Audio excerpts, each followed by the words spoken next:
নাম মানুষকে বড় করে না, মানুষ নামকে বড় করে তোলে। হ্যালো এভরিওয়ান, আসসালামু আলাইকুম। This is me Sathi Akter Riya from সাথী ফারিয়া। সবাই কেমন আছো?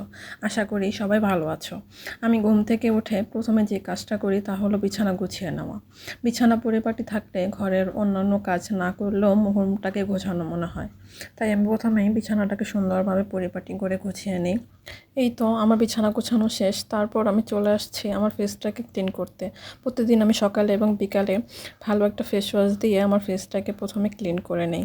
তারপর রান্নাঘরে গিয়ে দেখি মা তরমুজ কাটতেছে। আমি তরমুজ তেমন পছন্দ করি না, কিন্তু যে গরম পড়তেছে তাই ফ্রিজ থেকে বের করা এই তরমুজ দেখে লোভ সামলাতে পারলাম না, তাই বসে পড়লাম তরমুজ খেতে।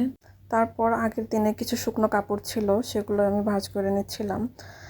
দেন আমি চলে গেলাম চা বানাইতে। যতই গরম পড়ুক না কেন, সকালে এক কাপ চা না হলে হয়ই না সবার জন্য। আমি তাই চা বানাতে চলে আসছি। তো আমাদের ঘরে সবাই মোটামুটি চা খায়, তাই সবার জন্য আমি একটু একটু করে চা ঢেলে নিচ্ছিলাম। দেন আমার চা বানানো ডান।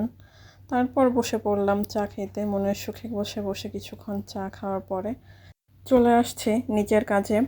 একটা জামা অর্ডার ছিল, সেটাই বানাচ্ছিলাম। তো আজকের ভিডিওটা এই পর্যন্তই। যদি আমার ভিডিওটা ভালো লেগে থাকে তাহলে অবশ্যই লাইক, কমেন্ট অ্যান্ড শেয়ার দিয়ে পাশেই থাকবেন। আল্লাহ হাফেজ।